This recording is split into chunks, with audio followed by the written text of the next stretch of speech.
Stan! Shoot it! Time is running out. Stan Marsh with a chance to win. You got it, Stan! Take the shot! Take the shot!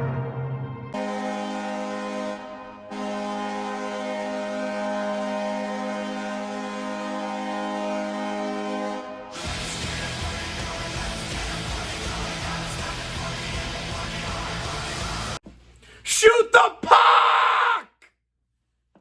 Penguins lose 3-1. Was it even 3-1? Did Panarin even score that? 2-1, 3-1. They lose, okay? They lose because they can't score a goal. Shoot the puck! Our power play is awful. Todd Reardon coming back, we thought it was going to be good because, you know, he had that 2013 team that went all the way to the Eastern Conference Final. Had a great power play and even just a great special teams. Great penalty kill and everything. You have Crosby, you have Malkin, you have Guentzel, you have Rust. We are 0 for 19 in the last 5 games. We had 5 power plays tonight in a 1-goal game. For the majority of the game, it was a 1-goal game. And we scored 0 goals! Let's go over the lines. Now, everyone's dead on the Penguins defense. If you are not a Penguins fan, Brian Dumoulin, Mike Matheson, Riikola, Marcus Pettersson, Chris Letang, and Zach Trotman are all hurt. That is 5 out of the 6 starting defensemen for the Penguins. So we're resorting to Kevin Czuczman and Yannick Weber on our defense right now. Pierre Oliver Joseph looks phenomenal, though. But the only significant lineup switches is that DeSmith is still in net and Czuczman goes in because Letang is hurt. Also, the GM search is still continuing as Rutherford's gone. 1 to 2 weeks is the timetable apparently on that. And also of note, outside of the games, but still Penguin news, the New Jersey Devils are having a COVID outbreak right now, and that's the Penguins' next opponent. Both of those games that were originally supposed to be this Tuesday and this Thursday are postponed. So our next game is Saturday against the Islanders, which is good for the Penguins because this team needs to get healthy, and this team needs to practice how to shoot the puck! The power play looks terrible. I'm sorry. That might be the title of the video. The power play looks fucking terrible. Let's get into the actual game. Jason Zucker, he's got 3 goals in 4 games, I think it is so far. The second line of Malkin-Kapanen and Zucker, it's starting to come together, and I'm really happy for that.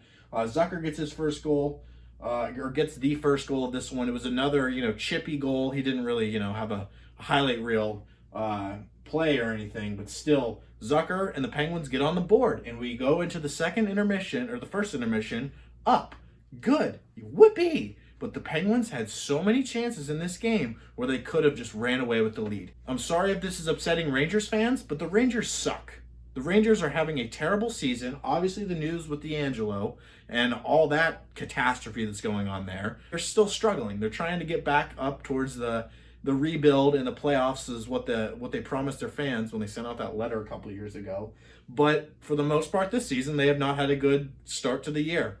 And the Penguins lost to them. The Rangers were not a good team tonight, and the Penguins lost to them. So Penguins are worse then. Now, in terms of power play units, the Penguins switched up the units. We got Kapanen on the first unit now, but we still failed to score. Letang not being there could make a difference, but really it's almost as if the Penguins don't have a power play specialist that really thrives on those power play chances, like Patrick Hornquist or Phil Kessel. Now, the Penguins are playing decent. Again, this Ranger team looks pretty sloppy, but the Penguins could not capitalize on their chances. They go 0 for 6 on the power play tonight, and that's really the storyline of the game. Now, in the second period, Sidney Crosby tried an unconventional way to score a goal. He tried the reverse Svechnikov, and I'm calling it the Svechnikov. I'm not calling it the Michigan or the lacrosse goal because Andrei Svechnikov scored 3 of them goals so far, the lacrosse goals, if you know what I'm talking about. Crosby tried it on his backhand. What a fucking maniac. And he didn't score. It was really unfortunate because if he did score, this would be a completely different game. The Penguins would have been up 2-0 and just, it didn't happen though. Crosby got a partial break and hit the post on the backhand. Crosby had a good game. I know he pretty much always has a good game, but he really was trying to drive play and carry this team on his back, but apparently there was too much weight in this game and Crosby just couldn't do it all alone. The Rangers in the second period were really invisible in terms of offensive chances, and their best chance came from Chris Kreider. And guess when that happened?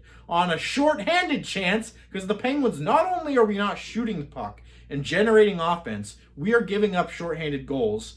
And I think last game was 3 goals in the last 5 games. We didn't give up one tonight, but Kreider almost scored on it. It's embarrassing, and I'm honestly dreading every time a penalty gets called in the game. Not even if it is for the Penguins or if it's against the Rangers or whatever team we're playing. Also, of note on special teams, the Penguins, Keandre Miller takes a penalty, and the Penguins are in the offensive zone trying to score, and then he comes out of the box and gets his own breakaway. Thankfully, DeSmith bails us out on that one. But again, the shorthanded chances and the inability to put the damn puck in the net on the power play is really cursing the Penguins right now. Kevin Rooney scores. He gets his second. The puck bounces around. Czuczman, oh my God. He's not the new Jack Johnson, but he reminded me of Jack Johnson because in this play, he was in front of the net, just shoving guys in front of the net, worried more about doing that than actually looking at that rubber thing called the puck, and it ended up going in the back of his net as a result. So the Rangers tie it, and the Penguins, and this is a really concerning statistic, the Penguins have not led after 2 periods of play all season. That's it. They've either trailed or been tied. And that's really concerning when you have a team that wants to make the playoffs in this division. And just for any hockey team, that's just a bad statistic. You've got to play with the lead sometimes. It's okay if you're getting those wins from comeback fashion, but that's not going to happen every game. We need to score more goals. Is that really what I have to analyze here? The Penguins need to score more goals. It wasn't necessarily puck luck. It was just the inability to shoot the puck because there were too many passes. There were too many passes even from guys like Crosby, and it wasn't a good night for the Penguins. Though the Rangers start to take control late in the third period. The Rangers get a couple good looks on their power play. Kreider had a couple good looks, and he eventually scores. He finally scores, and he had a bunch of good looks, but yeah, he finally gets on the board. And the Penguins are down 2-1, and we need a goal to get back in this and force overtime and maybe have a heroic win like we did against the other night with Sid and the overtime winner. But I'm honestly happy that didn't happen, because if that were to happen, the Penguins didn't deserve the win, and they didn't deserve the win tonight, and they didn't get it. So just over 5 minutes left in the third period, the Penguins get a power play. I said that word a lot in this PFR. The Penguins get a power play, only down 1 with 5 minutes left. And they don't shoot the puck! Panarin gets an empty net goal. It does count. Beats the buzzer there. 3-1 Rangers, your final score. Really, the only thing I really have to say in this is shoot the puck. And my question for you guys tonight is, do you guys miss Phil Kessel and Patrick Hornquist in these circumstances? Because Kessel and Hornquist can score on the power play. And power play goals, while some people say, well, he's just a power play specialist, power play goals count the same amount of points as a normal goal does. And the Penguins in this one, they really look like they need it. As much as Pierre-Olivier Joseph looks good, as much as Sidney Crosby tries to carry this team, they only scored 1 goal tonight. And against a really bad Rangers team, if we're going to be completely honest. They're last in the division. The Penguins need to be better. And they have a week, which is good. This COVID thing with the Devils is a blessing in disguise, because the Penguins now have a week to practice and train. And their next game is, I think, home still. So they don't even have to travel. So get to work on that power play. Get to work getting healthy. I actually had a couple game notes that I wanted to go over.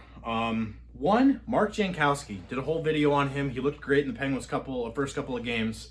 He only played, 56 seconds in the first period. Did not play much for the remainder of the game. There's a good chance he might be the next healthy scratch, and that's really unfortunate because this guy came in and had all the signs of being a good third-line center for the Penguins, and he's not so far. Other game notes that I had, stop interviewing the other team, AT&T Sportsnet.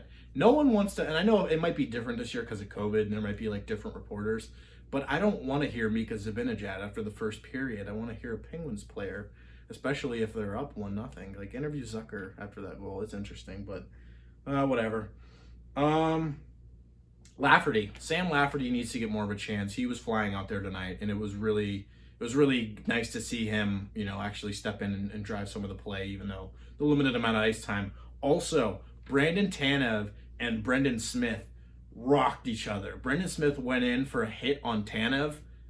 and he got hurt for it. That's interesting. And fuck around, you find out with Brandon Tanev. What a man. He's just, I don't know, he's a legend. I might get a Tanev jersey. Brian Rust is an alternate captain for this game. Oh, and obviously the Penguins are wearing the reverse retro jerseys. So 2 sweater changes there. And then here is my suggested, I don't know how this looks on camera, but if I were the coach, Mike Sullivan, and I couldn't make any trades in it or anything like this, this is how it would go in the next game.